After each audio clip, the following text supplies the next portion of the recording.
And let's see how these centuries-old, tried and true 5 acts stand up with these modern favorites.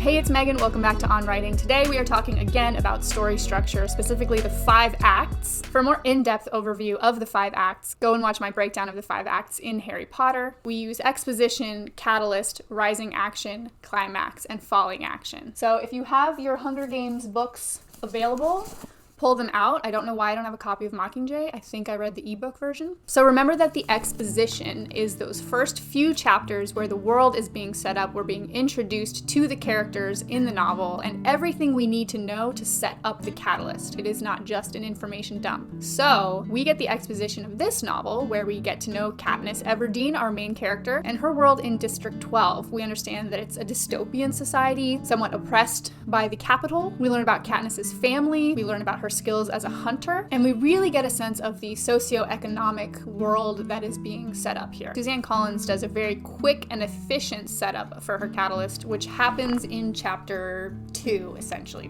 At the end of chapter 1 and into chapter 2. So through chapter 1, which in my edition is pages 3 through 20, that's where we get the setup for the catalyst. And the catalyst really happens when Prim, Katniss's sister, is selected for the Hunger Games. So why is this the catalyst? Well, the catalyst is that main event that thrusts the main character into the story. So once Katniss finds out that her sister has been selected for the Hunger Games, she very quickly debates it, and she very quickly makes a plan of what she's going to do next. So we get the explanation of the catalyst in one line. It's Primrose Everdeen. Then chapters 2 starts with that very initial emotional response of, there must have been some mistake. This can't be happening. Prim was one slip in a paper of thousands. Her chances of being chosen so remote that I'd not even bothered to worry about her. She starts to see her sister being taken away, and she yells out, I volunteer as tribute. So she makes that decision that will then set her on the path of the rest of the story. So really the catalyst happens early in chapter 2, and everything immediately following that becomes part of the rising action. So again, remember that the rising action is the series of events that lead up to the climax. It should be obstacle after obstacle that up the stakes every time so that we can see our main character go through challenges and learn and grow as a result of those challenges. The rising action includes Katniss and Peeta going to the Capitol. Katniss meets her stylist Cinna and her mentor Haymitch.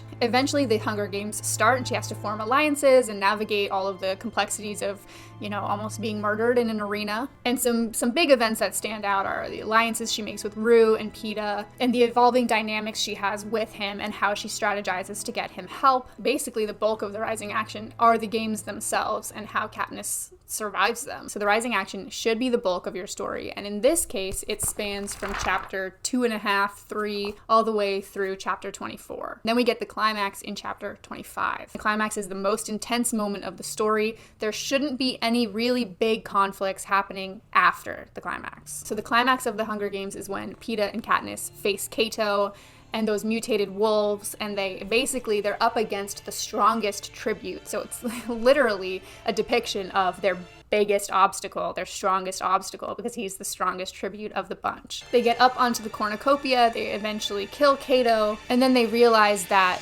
they're the only 2 left. So theoretically, one would have to kill the other. And then they decide, okay, we're going to both eat these poison berries and die together so that the Capitol doesn't have a victor. And that leads us into the falling action of the story. So everything after the climax is part of the falling action and part of the resolution of the story. You're basically trying to not introduce any new conflicts, but tie up the conflicts and obstacles that have happened throughout the story. So the falling action focuses more on the aftermath of the Hunger Games, Katniss's and Peeta's return to District 12, the consequences of what they did during the games, especially at the end. They navigate being victors now and the political ramifications, basically, of what they just went through. And for this book, the falling action spans chapters 26 through 27, so it's just 2 very quick chapters that round everything out. It just gives you a sense of that balance you want to have. The exposition is 1 or 2 chapters, the falling action is 1 or 2 chapters in this book. Now let's look at book 2, Catching Fire. So our exposition in Catching Fire shows us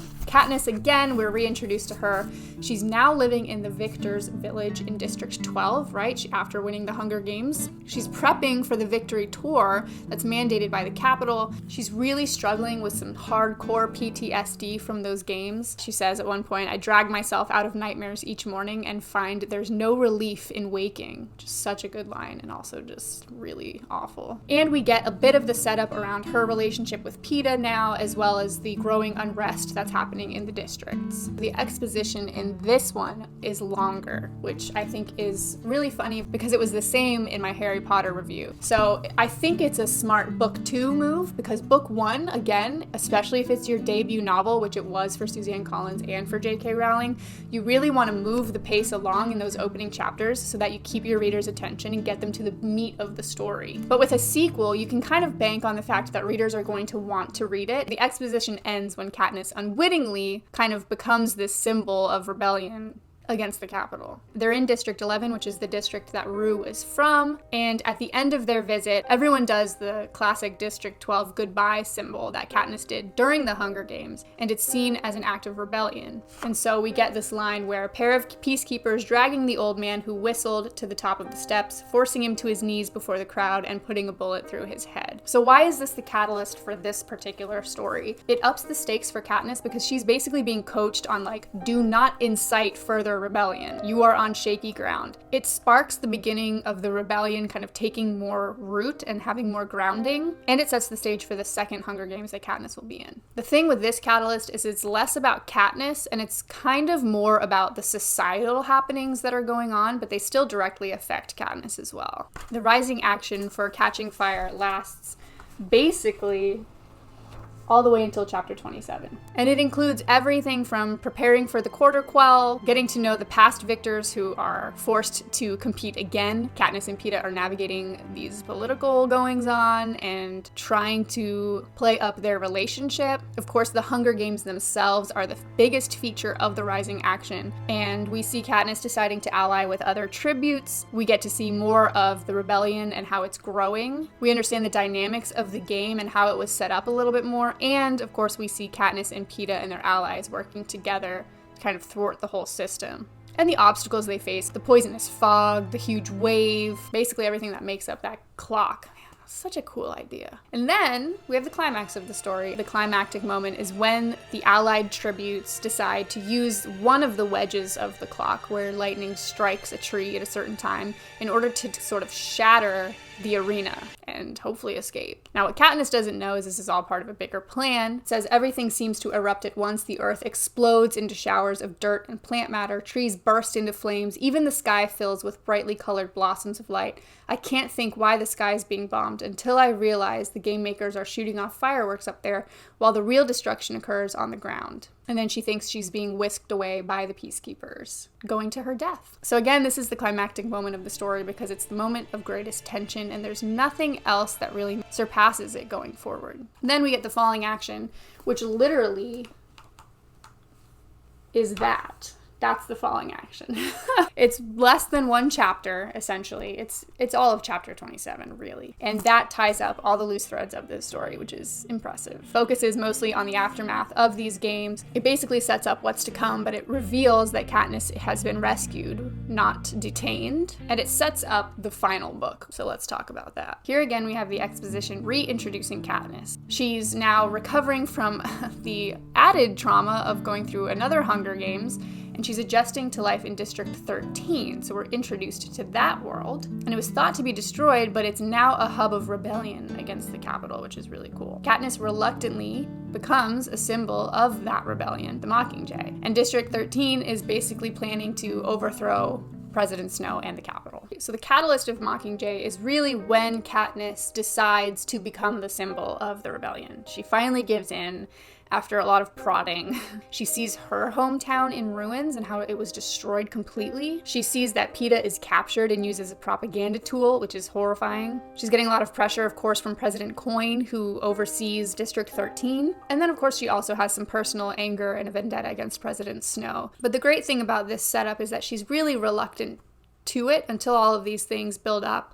And eventually at the catalyst, she decides, okay, I'm gonna be the Mockingjay. And then the rising action is what follows, again, the bulk of the story. So rising action in Mockingjay is all about setting up and preparing to assault the Capitol. Katniss shoots a lot of propaganda for District 13 to try and inspire the districts to revolt. And as the war escalates throughout the rising action, Katniss is confronted with the ethical dilemmas of war, and really the key events are the infiltration of the Capitol, the rescue missions, the increasing tension between Katniss and President Coin and Peeta once he's rescued. So all of this is going on in the rising action leading up to the climax. Then you could say the climax of this story really spans the entirety of their siege on the Capitol. And you could also say that it's the moment where she confronts President Snow. But you could also say it's the moment where she kills President Coin. So what is it? What I think is actually the climax of the story, and feel free to disagree with me, but what I think is the climax is the moment when Prim dies.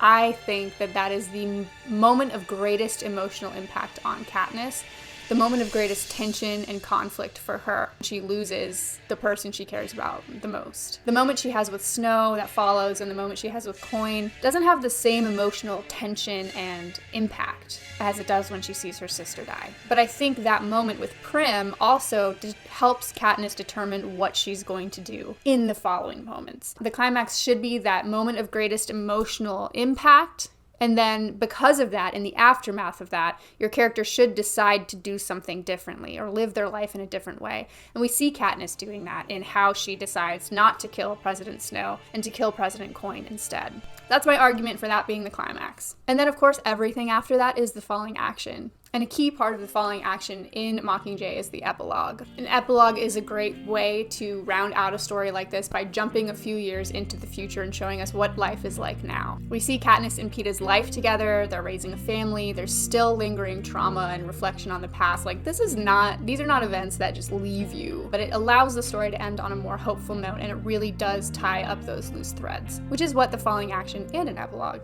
should do. All right, so that is a glimpse into the 5-act structure and how it plays out in each of the books in the Hunger Games trilogy. So far, in both Harry Potter and the Hunger Games, we've seen a very, very short falling action, basically one chapter. So something to keep in mind as you're outlining and planning your story as well. If you want to create a detailed outline for your story that makes writing and revising much easier, join the Novel Wayfinder program. The link is in my description. Otherwise, I hope this video was helpful. If it was, it really helps my channel if you can like and subscribe, and I will see you next time. Happy writing. So the exposition ends when Catalyst